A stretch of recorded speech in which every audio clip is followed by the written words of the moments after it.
Convinge că suntem mulțumiți de rezultate. Doamna vicepreședintă a Organizației Naționale, președinta Organizației Municipale, doamna primar, o să facă referiri despre rezultatele de la municipiul Craiova. Vă spuneam că suntem mulțumiți de rezultatul pe Craiova, pe județul Dolj, am luat 55,99%, al doilea scor ca și procent pe țară și primul scor ca număr de voturi. Dacă ne uităm la numărul de voturi, prin comparație cu celelalte județe, noi am adus 117.000 de voturi, următorul județ după noi a adus 98.000 de voturi, adică cam cu 20.000 de voturi mai mult decât cel de-al lui. Suntem cel mai mare și mai puternic județ. Este foarte adevărat că la procente județul a fost un pic peste noi. Îi felicităm pe cei de la Olt și le transmitem de pe acum că nu ne deranjează că au ieșit ei pe locul întâi, dar că urmează alegerile prezidențiale. Dacă ne uităm la rezultatele Doljului prin comparație cu alte alegeri europarlamentare, vă spunem că la alegerile europarlamentare trecute, în Dolj s-a luat 39%, în condițiile în care media pe țară a fost 31%, adică cu 8% peste. De data asta s-a luat 55 față de 37, adică cu 18% peste media pe țară. Vă mai spun că diferența dintre noi și cei de pe locul 2 este mai mare decât procentul obținut de PSD pe toată țara. Adică noi am luat 55, următorii după noi au luat sub 15, iar PSD pe toată țara a obținut și în noastră 37 și ceva. Vă spun că avem organizații și localități unde am obținut la alegerile europarlamentare, deși nu sunt chiar atât de importante ca și participare, ca și miză, mai multe voturi decât am obținut la alegerile locale. Ceea ce înseamnă că organizațiile noastre s-au mobilizat mai bine sau cei care răspund de organizațiile noastre, vicepreședinții, au reușit să identifice și să convingă oameni să vină la vot, să voteze PSD-ul și echipa noastră într-o proporție mai mare decât la alegerile locale. Vă mai spun că sunt mulțumit de activitatea colegilor noștri, în mare, că sunt și lucruri pe care le vom discuta în interior, poate situații care nu au funcționat așa cum ne așteptam sau cum ne doream, însă toată echipa pe care am avut-o și cu responsabilitățile pe care le-am avut, mă face să fiu mândru de ei, să le mulțumesc pentru tot ce au făcut în campania asta, să le mulțumesc celor de au venit alături de noi și de la PNL și de la alte partide care au creat proiectul nostru și să îmi propun și să ne propunem ca la alegerile următoare să păstrăm același ritm crescător. Vă mai spun că am avut alegeri, s-a trecut destul de ușor peste ele, alegeri locale la Consiliul Local din Coșoveni și că am reușit să obținem 800 de voturi, 861 de voturi față de 582 câte am obținut acum 2 ani de zile la alegeri locale pentru Consiliul Local. Că am avut acum 2 ani de zile 4 consilieri locali și de data asta avem 7 consilieri locali. Majoritate putem să ne punem viceprimarul singuri în această alianță PSD-UNPR-PC. Îi felicit și pe cei de acolo pentru tot ce au făcut. Îi felicit pentru toată campania pe care am făcut-o pe județul Dolj, pe coordonatorul echipei, coordonatorul campaniei electorale pentru activitatea curentă pe domnul Călin, pe Florentin, pe secretarul general, pe toți vicepreședinții, echipa de la municipiu, o felicit pentru scorul pe care l-a luat, felicit pe Radu Credea care a condus echipa de la municipiu. Vă spun încă o dată că, deși suntem oameni poate care am fi fost percepuți că nu avem suficient de multă experiență să conducem campanii electorale, am arătat că în această formulă, dacă suntem uniți, dacă ținem unii la alții, putem să luăm un scor care să ne facă cinste. Scorul acesta ne obligă pe de-o parte față de oamenii care ne-au votat, pe de altă parte cred că îi obligă și pe cei de la București să se uite către Dolj și către Craiova cu cel puțin la fel de multă atenție, pentru că până la urmă este răsplata eforturilor noastre acest vot și răsplata așteptărilor noastre acest vot. Vă mulțumesc, dacă sunt întrebări o să răspund cu mare drag, o să rog pe doamna președintă Organizației Municipale. Mulțumesc frumos.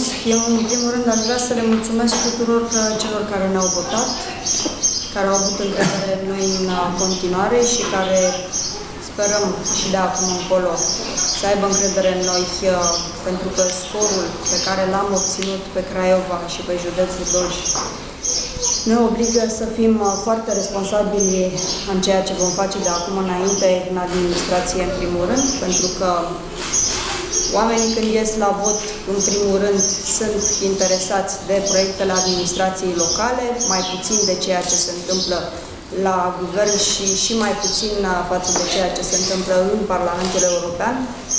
Din păcate, chiar dacă miza acestor alegeri a fost una foarte importantă pentru ceea ce se va întâmpla de acum înainte în Parlamentul European, pentru comisarul pe care îl vom trimite acolo, oamenii au fost mult mai interesați de situația din cartierele lor.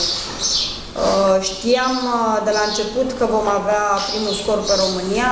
Craiova s-a clasat ca municipiu care a adus scorul cel mai mare pentru PSD dintre marile municipii, președințe de județ, pentru că s-au făcut mai multe sondaje de opinie la nivel național în care s-au măsurat atât partidele cât și primarii care sunt în exercițiu.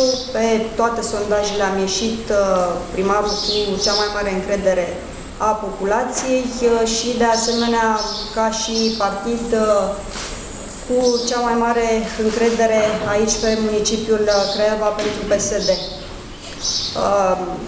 Sigur că suntem mulțumiți de rezultat, dar ne gândim că putea să fie și mai bine. Vom face o analiză în perioada următoare pentru că avem secții unde s-au obținut 31% și secții unde s-au obținut 68%. În general, chiar și în același cartier au fost secții în care s-au obținut mai puține voturi decât în celelalte, ceea ce ne face să ne gândim că nu este neapărat o chestiune de perspectiva locuitorilor cartierului respectiv, ci că undeva noi am avut o sincopă în organizare. La finalul acestei săptămâni vom lua și niște măsuri după analiza pe care urmează să o facem. Și a fost important pentru noi acest exercițiu, important în primul rând pentru ceea ce se va întâmpla în toamnă, unde vrem să fim iarăși municipiul și județul care să se bată la primul scor pe România. Este o lecție și pentru noi, pentru că nu am luat în considerare anumite persoane care au candidat. Trebuie să spunem că Mircea Diaconu a fost o surpriză foarte mare pentru noi. Ne așteptam să iau un scor bun. L-am și sprijinit în această campanie, dar nu ne așteptam să treacă înaintea celorlalte partide politice. Trebuie să fiu foarte sinceră cu dumneavoastră să vă spun acest lucru. Adică mi-ar fi fost greu să cred că va bate și PDL-ul și PNL-ul pe municipiul Craiova. Scorurile celorlalte partide le știți foarte bine, aproape că sunt inexistenți pe Craiova. Noi, de fapt, în Craiova ne-am bătut cu Mircea Diaconu. Ăsta este adevărul. Celelalte partide au contat prea puțin în ecuația jocului, deși, de regulă, știți foarte bine că pe marile orașe se votează în primul rând politic. La țară se merge foarte mult pe mâna primarului, unde este primarul de aceeași culoare politică, se obține și un scor foarte bun. În general, în municipii nu este aceeași situație pentru că este un scor politic diferit, dar iată că de această dată surpriza foarte mare s-a chemat la Craiova Mircea Diaconu. Pe undeva e foarte bine că s-a întâmplat așa, pentru că iată, celelalte partide și-au dovedit forța.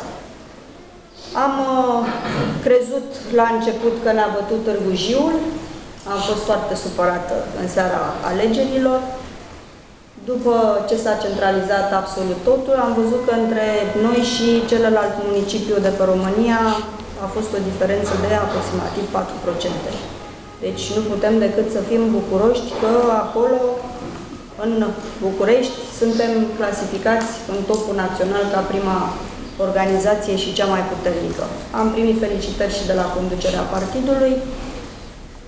Eu n-am fost atât de bucuroasă, trebuie să mărturisesc sincer, pentru că ne așteptam la un scor mult mai mare, dar vom face o analiză și vom vedea ce se întâmplă. În orice caz, vreau să-i asigur pe toți cetățenii Craiovei care au votat Partidul Social Democrat că vom fi în continuare alături de ei, că toate promisiunile pe care le-am făcut în campania electorală vor fi onorate până la finalul mandatului meu, că am reușit față de ceea ce am promis în campania electorală, să obținem un spital regional la Craiova și chiar alaltări domnul Alin Mitrică, secretar de stat în cadrul Ministerului Fondurilor Europene, ne-a spus că până în această toamnă documentația va trebui să fie depusă la București de către Consiliul Județean ca să poată să demareze licitația. Deci asta înseamnă că în perioada mandatului nostru vom reuși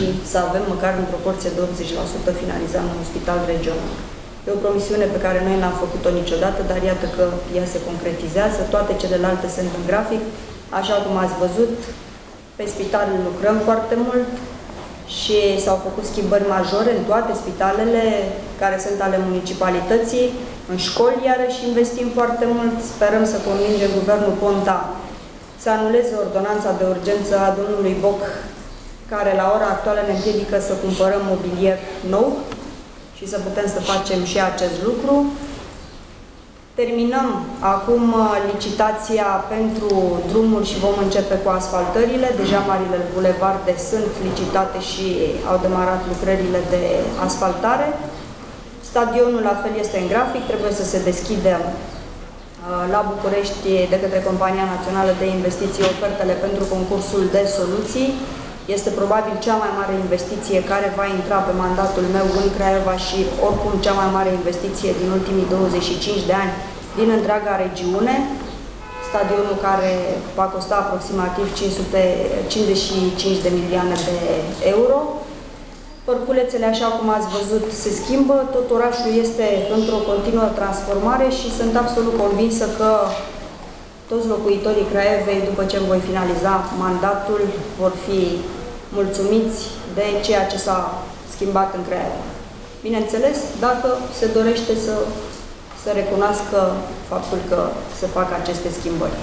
Ce pot să vă spun este că în această perioadă, anul 2014 și 2015, sunt aproximativ 100 de milioane de euro care intră pe Craiova doar din fonduri europene și nu este vorba doar de vechile proiecte, ci se adaugă altele noi, cum ar fi Parcul Romanescu, de exemplu, că de la bugetul național vin investiții de aproximativ 70 de milioane de euro și de asemenea Spitalul Regional, care din câte înțeleg va fi o investiție la fel foarte mare de 70 de milioane de euro, dar care va deservi întreaga regiune. Adică sunt bani mai mulți decât au intrat vreodată până acum în această zonă geografică. Dacă aveți întrebări. Până la întrebări mai am o precizare, mă uitam acum pe cifre și cred că e importantă și cifra asta. Acum 5 ani de zile, PSD a obținut 64.000 de voturi, 64 și 400. Iar acum 117.000, adică cu 53.000 de voturi mai mult decât la alegerile parlamentare trecute. Eu zic că e aproape dublu, ceva 54, 63. 53. Întrebări? În primul rând, cifra este foarte mare. Cum ați convins o parte dintre primari care știm că sunt, de exemplu, la Pedrevo, 20 ceva, și tocmai liderul lor aseară spunea că 5 au trădat. Gândesc în favoarea noastră, aici sunt cifrele de nu le regăsim aici. Ce s-a întâmplat? Cum s-au convins de situația asta? Sau... Nu vreau să comentez ce spune domnul de la PDL, poate să-și explice înfrângerea în orice fel. Dânsul a fost și dânsul la toți primari sau foarte mulți primari de la toate partidele și PSD și PNL, fie să-i roage să-l ajute și pe dânsul cu un pic, fie să le spună că este singurul ortean și mai erau alți orteni. Unul dintre ele este doamna Andronescu, născută la Măveliz, născută la Bulici. Este la fel de orten pentru noi de la Dâlci. Nu văd lucrurile în cheia asta, atâta timp cât media pe țară a fost în jur de 14% la ei, media de a fost în jur de 14% la ei, cine ar fi trebuit și cu ce ar fi trebuit. Reproșați ceva din campanie, aveți ceva de regulat cu dumneavoastră în interior?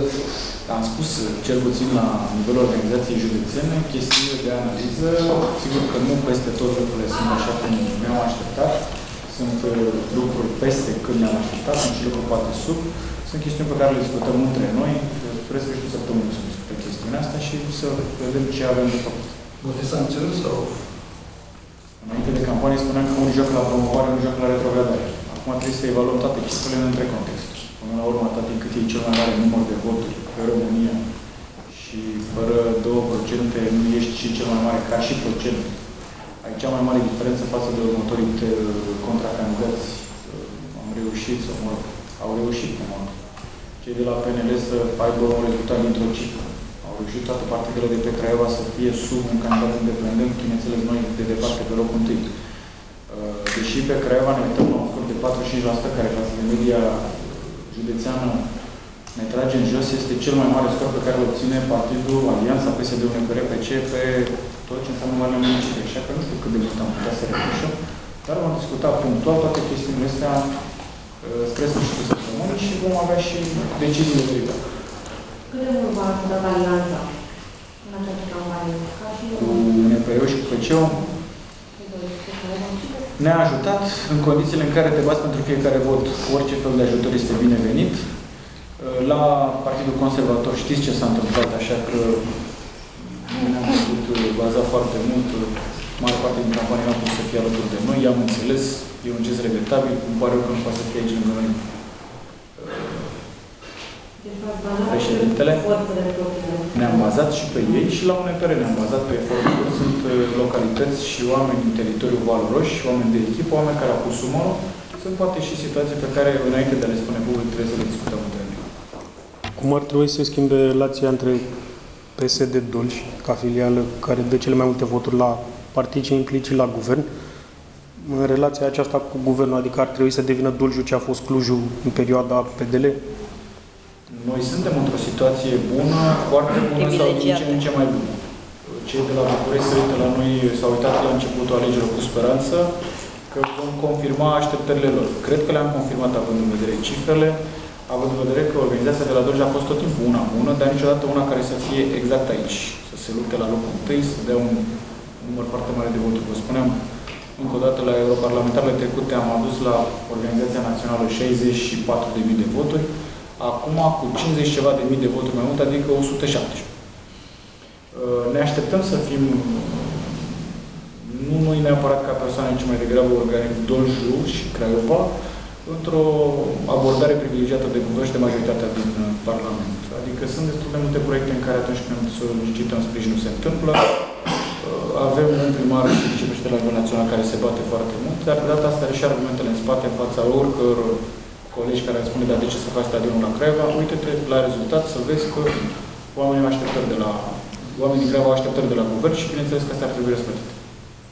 De fapt, pentru mine aceasta a fost adevărata bătălie ca să ne calificăm pe locul întâi, tocmai pentru că am obținut ca și municipiu foarte, foarte multe investiții, care desigur că vor veni în perioada următoare, dar vor veni la Craiova. Să știți că spitalul regional putea să-l ia și Piteștiul, putea să-l ia și Constanța, putea să-l ia chiar București. Au fost discuții intense ca să rămână la București acesta al treilea spital regional din sudul României, pentru că unul clar trebuie să meargă în capitala Moldovei, altul în capitala Ardealului și al treilea în sudul României trebuia să fie poate în altă parte, nu la Craiova. A fost dorința expresă a premierului Victor Ponta ca acest spital să fie pe regiunea Oltenia și la Craiova. La fel, stadionul este primul stadion care se va construi din cele trei, la fel, și care vine la Craiova. Să nu uităm faptul că la finalul anului 2012 am găsit orașul așa cum l-am găsit, cu datorii de 10 de milioane de euro, cu 17 lei în contul municipalității, cu bolnavi în spitale care nu puteau să primească nu doar medicamentele, dar nici măcar mâncare. Nu mai era pentru ei și la începutul anului 2013 deja nu mai aveam nicio datorie, pentru că absolut toate arieratele au fost plătite de Guvernul României. Și am putut în anul 2013, de exemplu, să fim unul dintre cele două municipii din România care n-a fost obligat să majoreze taxele și impozitele locale. Să știți că aceștia sunt bani foarte mulți. De altfel, inclusiv contractele de finanțare. Nu e important să ai proiecte pentru fonduri europene, nu garantează nimeni că dacă ai proiectul obții și finanțare. Asta trebuie să fie clar pentru toată lumea, că dacă ar fi fost atât de simplu, probabil că toate aceste proiecte ar fi putut fi realizate până la finalul anului 2012, ceea ce nu s-a întâmplat. Sunt foarte multe necunoscute. Ministerul Dezvoltării poate să prioritizeze niște programe, niște proiecte, să le dea drumul. Exact asta se întâmplă cu Craiova. Adică tot timpul Craiova a fost prima între celelalte orașe. Nu mai vorbesc de faptul că avem susținerea premierului inclusiv pentru titulatura de capitală culturală europeană, care înseamnă alți 600 de milioane de euro dacă va fi obținut acest titlu. Normal că s-au așteptat și ei la un scor bun de la noi. Eu vă spun sincer că mi-aș fi dorit un scor mult mai mare pentru a arăta faptul că au avut încredere în noi, că de fiecare dată au pus Craiova acolo sus, dar nu este niciun capăt de țară. Știm ce avem până la finalul anului de făcut pentru a obține iarăși cel mai bun scor pe România, dar evident mult mai mare și, da, eu în cadrul organizației municipale voi lua măsuri în câteva organizații, pentru că unii dintre ei nu au înțeles care este miza. Miza nu este să iasă Olguța cea mai frumoasă din țară, miza este că orașul Craiova trebuie să fie bine văzut acolo, pentru că de acolo ne vin bani.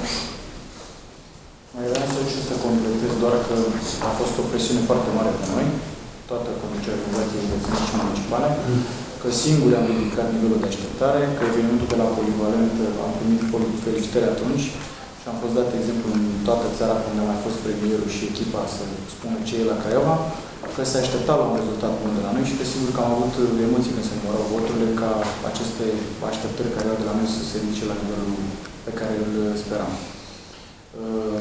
Și eu vă pot mărturisi că subiectul cu spitalul l-am auzit pe scenă la Polivalentă când Nicu Bănice stătea lângă mine și mi-a zis după ce trece reușim să ne vedem, să vedem, să mă întâlnesc cu organizația, să vedem tot ce avem de făcut, să punem pe hartă acest spital. Aș vrea să vă întreb dacă ați reușit să vorbiți cu colegii dumneavoastră din USL, aici mă refer la Liberal, dacă măcar i-ați felicitat cu ghilimele de rigoare pentru scorul obținut, că știu că au fost la un moment dat echipele de campanie și ale dumneavoastră și ale lor s-au întâlnit prin mai multe localități și s-au mai contrat. Nu m-am auzit cu ei la telefon să ne felicităm. Eu m-am întâlnit în campanie de mai multe ori, ne-am salutat, fie ne-am salutat, fie nu ne-am salutat cu lor și de comportamentul lor. Pot să spun doar că îi felicit pe cei care au scos un rezultat foarte bun în județul Dolj și avem niște localități campioane, dar sunt chestiuni interne pe care le vom discuta. Una dintre ele este Bistreț, unde a fost bătălie ca la Verdun, în care colegii liberali s-au concentrat foarte tare să arate că nu e chiar așa și e ca ei. Și după eforturile pe care le-au avut, inclusiv în ziua votului viitorul europarlamentar, sau doamna Claudia Bengescu a fost acolo toată ziua, secretarul original a fost acolo toată ziua, președintele a fost mare parte din zi acolo, au reușit să ia 30 și ceva la sută. Putem să-i felicităm pentru scorul ăsta. Sperăm ca după alegerile astea, după ce se așează lucrurile, să înțeleagă că o relație amiabilă cu PSD, o reconstrucție a USL, înseamnă un proiect în care vom avea mai multă susținere populară și un proiect în care toată lumea poate să se implice pentru județul Dolj. Mai vorbim de USL la Dolj? Dacă se reface la nivel național, se poate reface și la Dolj. Mișu Voicu? Mare avantaj, eu sunt puține. Cu Mișu Voicu la conducere? Ce se întâmplă la conducerea PNL Dolj este efectiv treaba dumneavoastră. Noi nu am făcut, din păcate, o analiză și pe colegii a rezultatelor. Noi nu suntem organizați pe colegii, suntem vicepreședinți, dar din ce știu și înțeleg și pe colegii domnului Voicu, raportul este undeva aproape de 70% PSD și undeva 5% PNL. În condițiile în care domnia sa este deputat pe PNL și ne dă și lecții. Dar acum vedeți o ridicare a partidelor de genul Draca. Păi și adunați-le scorul de pe Craiova și vedeți dacă ajung măcar la jumătatea noastră. De ce să ne temem noi, de ce unificări fac ei? Important este că au pierdut încrederea electoratului. Dacă nu fac implozie și nu vin oameni noi și nu oameni noi cu doamna Udrea, că doamna Udrea are o etichetă de corupție în spate de când a fost ministru, încât numai om nou nu poți să o numești. Da? Am arătat acum cam care a fost și cât a contat fiecare în cadrul USL-ului. Când ai 65% la Dolj, dintre care 55% vedem acum că a luat PSD-ul și 9% sau cât a luat PNL-ul, atunci ne întrebăm și noi, dar de ce s-a împărțit egal? Ok, dacă am înțeles să împărțim egal, de ce v-ați supărat tot voi? Că de fapt aici este problema. Și dacă